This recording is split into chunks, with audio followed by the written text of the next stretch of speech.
Chapter 13, Preparing Preliminary Documents.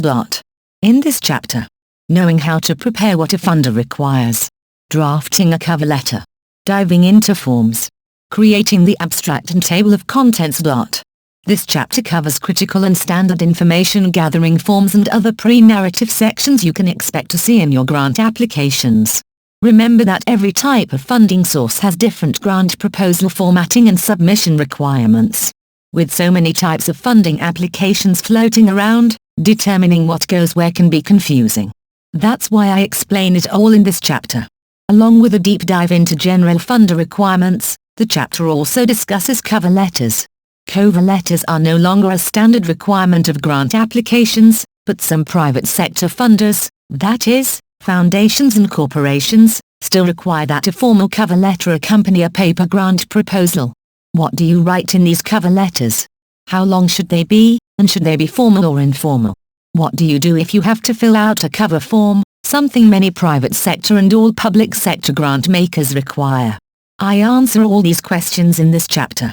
Complying with mandatory application package requirements. Not sure what to include in your application? Don't stress. I break down the standard ingredients for you right here by order of typical appearance. I also clarify when each preliminary document is required. Always read each funding agency's guidelines and give the funder exactly what it asks for in the instructions. Never, ever deviate. Also, do not alter any PDF formatted forms if at all possible. Changing the forms because you need more space on a typing line or changing the font in a form can result in automatic rejection.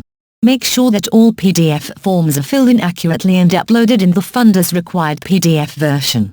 These upfront components, the items that come before the grant application narrative, should be in this order, although, remember, not every piece applies in every case. Cover letter, only for foundation and corporate requests that ask you to include a cover letter. Common grant application form, only for foundation and corporate requests when the funder doesn't have its own specific application form or format and instructs you to submit a common grant application form.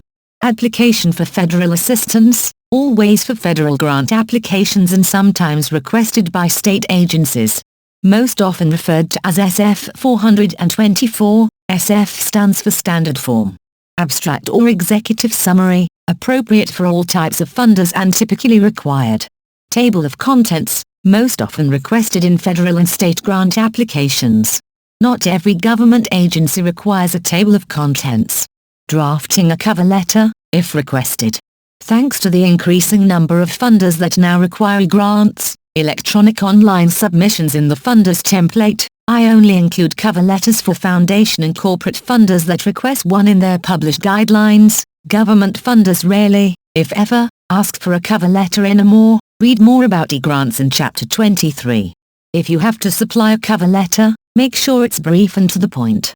When a funder opens your request for assistance, the cover letter provides the first inkling of how well you understand the person you addressed the letter to, the funder. Avoid merely regurgitating the information in your grant requests. Write the cover letter last, after you've completed the entire funding request and are in a reflective mood. As you consider your great achievement, the finished funding request, let the creative, right side of your brain kick in and connect your feelings of accomplishment to the person who'll help make your plans come true. Follow these handy tips when you write your own cover letters, and check out the cover letter example in Figure 13-1. Use the date that you'll send the complete grant application to the funding source. You want to create documents that are consistent, so the dates on cover letters and accompanying cover forms should be the same. Open with the contact person's name and title, followed by the funding source name, address, city, state, and zip code. Remember to double-check the contact information with a telephone call or email to the funder. You can also search via the internet for the correct information. Greet the contact person with Dear plus the personal title, as in Emma, Ms, MRS, or Messrs, followed by the last name. This greeting is your first point of introduction to a potential funder, so you need to use a personal title. Call to make sure the personal title you're using is correct. I once used Ms for a female program director who preferred to be addressed with Miss. The request was denied because I didn't do my homework on her correct personal title. In addition, some people use gender-neutral titles. When in doubt, Call and ask the receptionist for the funder how to address the contact person. Keep the first paragraph short and focused. Start by introducing your organization, use its legal name. Then introduce yourself and give your job title, Executive Director, Development Officer, and so forth. Finally, get to the point. Tell the funder how much money you're requesting and why your organization needs it. Write a sentence or two about what your organization does. Write a second paragraph that's brief and to the point. Include no more than 3 sentences stating your organization's corporate structure, status, and the date it was founded. Then tell the funder your organization's purpose and how it aligns with the funder's mission or funding priority. Validate your existence by adding at least 1 sentence that includes research-based evidence showing there's a need for what your organization does. Illustration by Ryan Sneed. Figure 13-1, a fully developed cover letter leaves the funder feeling connected to the applicant. Wrap up your cover letter with a summarizing paragraph. Share a closing thought or reflection about what this funding partnership can mean for the future of your project's target audience. Use a creative closing, such as awaiting your response, with great hope, or something else that fits your project's theme topic area. Sounding both thankful and optimistic as you close your request for funds is important. Sign your first name only, doing so invites an informal, long-term relationship. Below your signature, type your first name, middle initial, last name, and job title. The executive director or board president is the appropriate signatory. At the bottom of the letter, include the note attachments or enclosures. This note indicates that a grant proposal is included in the same packet. The capital letters signal that the grant proposal is important. You can access an easy-to-use grant cover letter template at www.dummies.com/go/grantwritingfd7e. Shuffling through funder information requests. No one group of funders uses the same formatting templates or online e-grant text entry forms. So, in the following lists, I give you the most commonly requested information fields that you can expect to see with the majority of funders: organization name, tax-exempt status, year organization was founded, date of application, address, telephone number, fax number, director, and contact person and title. These items give the funding source straight information about your eligibility to apply for funds. Grant request. The funding source wants to know how much money you're asking for before it even reads the full proposal. The amount listed here is the first clue to the funder that you're counting on it to provide a specific percentage of your project support. This figure doesn't mean that you're requesting the total amount needed from just one funder. You still send your customized common grant application proposal package to other funders willing to accept this format. Having more than one potential funder lined up increases your chances of receiving the full amount needed. Period grant will cover. Most foundation and corporate funders award grant monies for only 1 year. Some fund you for multiple years, but they don't represent the norm among private sector funders. Type of requests. Typically, the funders want to know whether you're requesting general support, money to pay the day-to-day bills, startup funds, you're just beginning operations, technical assistance, training, accounting aid, or some other type of specialized consulting, and so on. See Chapter 1 for your grant language choices when it comes to the type of funds requested. Project title. I personally like every funding request to have a project or program title. A title gives your request personality. Remember to use a consistent title. It should be the same from the cover letter to the cover form to the grant proposal. Total project budget. The amount you enter here is the total cost to implement your program. Included the value of your in-kind and cash contributions in addition to the amount needed from the funder. Go to Chapter 18 for budget terms and definitions. Start date of fiscal year, the date your organization's financial year begins. For example, your fiscal year may begin on the 1st of January, the 1st of July, the 1st of September, or in any month. Check with your financial staff to determine your start date. Total organizational budget. This amount is your organization's total operating budget for the current fiscal year. Summarize the organization's mission. The word summarize is key here. If you have a long mission statement, give the abbreviated version. Remember that the entire cover form usually fits on one page. Summary of project or grant requests. Don't fill out this field until you've written the grant application narrative. Then cut and paste into this section the sentences that most effectively summarize your project. This field typically includes one sentence that provides a brief overview of your project. For example, the purpose of this project is to provide 2,000 Haitian families displaced by back-to-back hurricanes and tropical storms with temporary housing, food, and medical care. Knowing what the feds want in a Form SF 424. The Electronic Application for Federal Assistance Form, also known as SF 424 and available at www.grants.gov/web/grants/forms.html, asks for 4 pages of information. Here, I walk you through the sections you can expect to see when you're filling in the SF 424 online. Better yet, I tell you exactly what the government wants you to include. Note that mandatory fields are outlined in red in the digital version of this form. Each federal grant-making agency may use a variation of SF 424. Always use the funding agency's link for the specific form.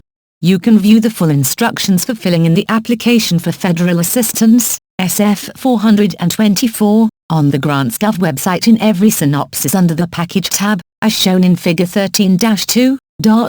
Source: https://www.grants.gov/web/grants/forms/sf-424-individual-family.html.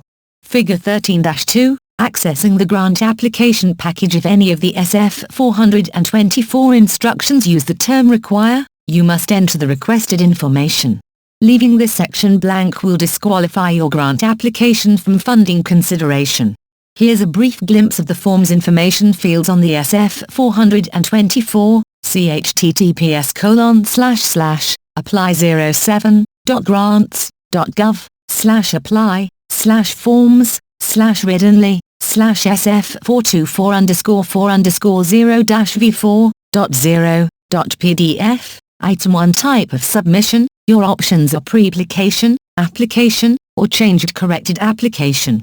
Item 2 Type of applicant. Here you must select from new, continuation, or revision. Items 3, 4, and 5, completed by the government. Items 6 and 7, for state use only. Item 8 Applicant information. Fill in each of the text boxes in this section. You are required to enter the legal name of the applicant that will undertake the assistance activity. This is the organization that has registered with the Central Contractor Registry, CCR.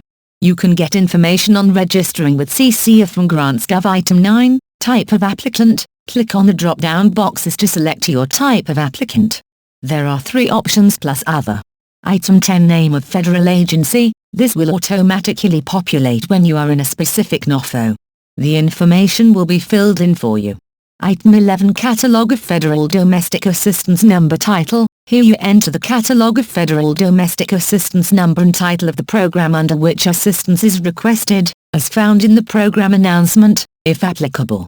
Item 12 Funding Opportunity Number Title. Here you're required to enter the funding opportunity number and title of the opportunity under which assistance is requested, as found in the program announcement.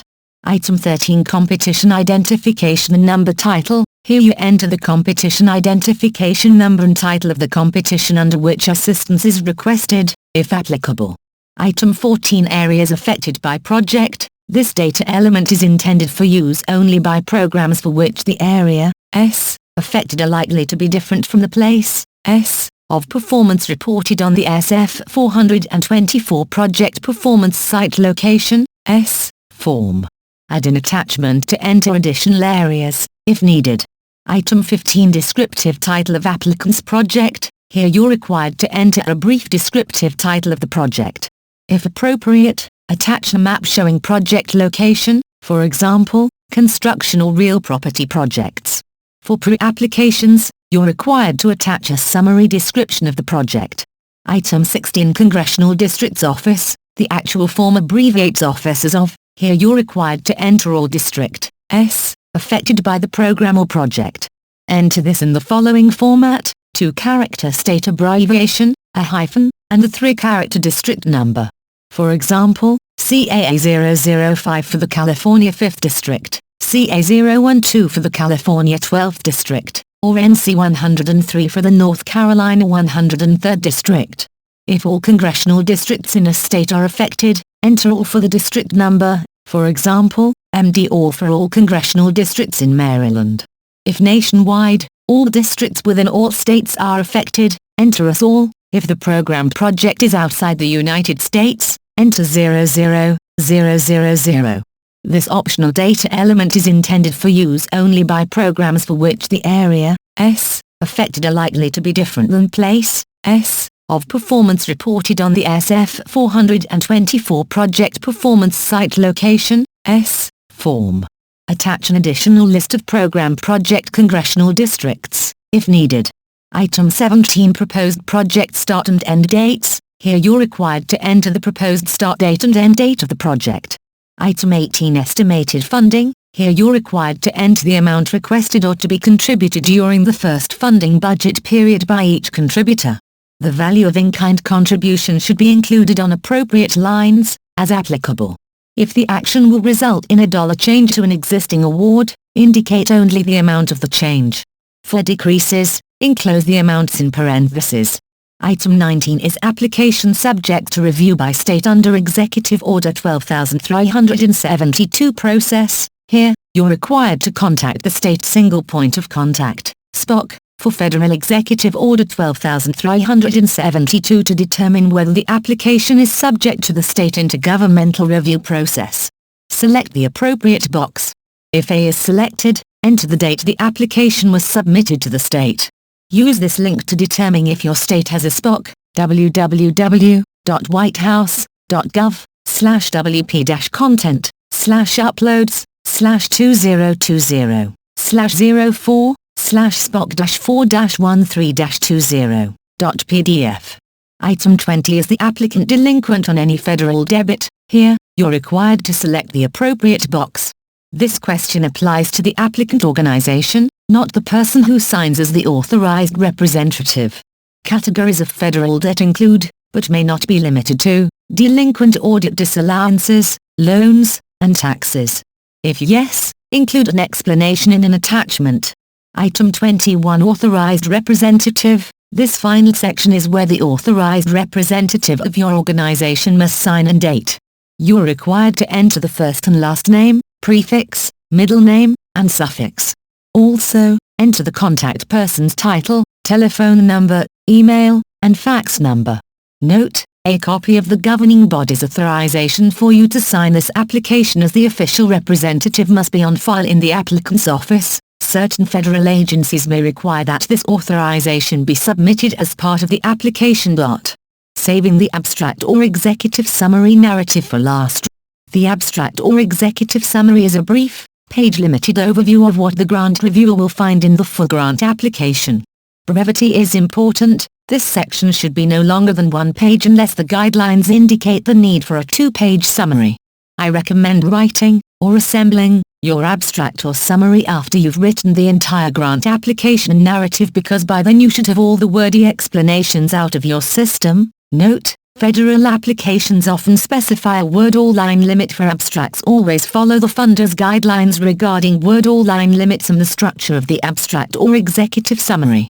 If no specific structure is requested, you can create an abstract or executive summary like the one in Figure 13-3 by pulling the most significant sentences from each key writing section in the grant narrative and doing a quick cut and paste.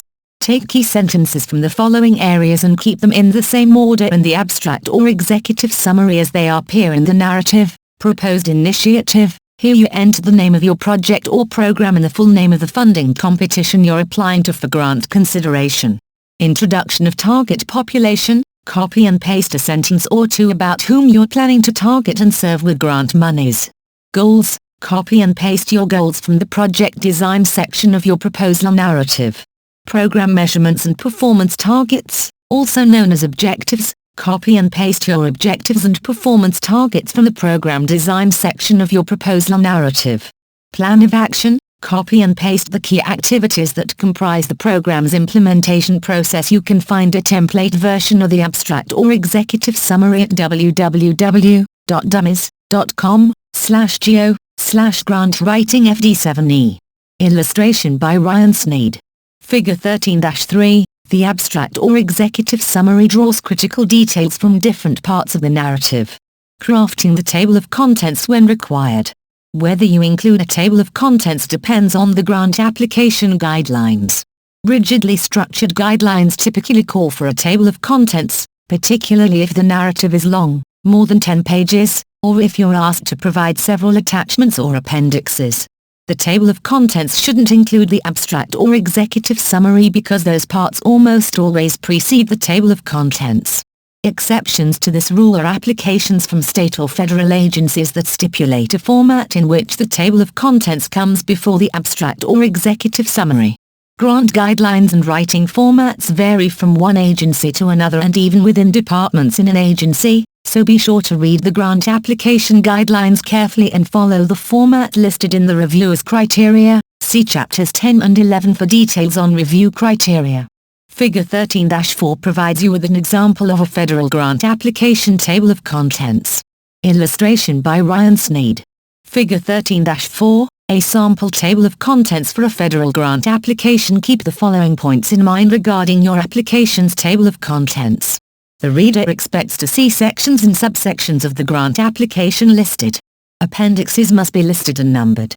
Federally mandated or state-mandated forms and attachments or appendixes must be listed as well. Including mandated forms in your table of contents lets the government know that you included them in the application. If a form disappears during the review process, at least the grant reviewer can affirm that it was included in the original application. Visit www.dummies.com/go/grantwritingfd70 for a helpful table of contents template.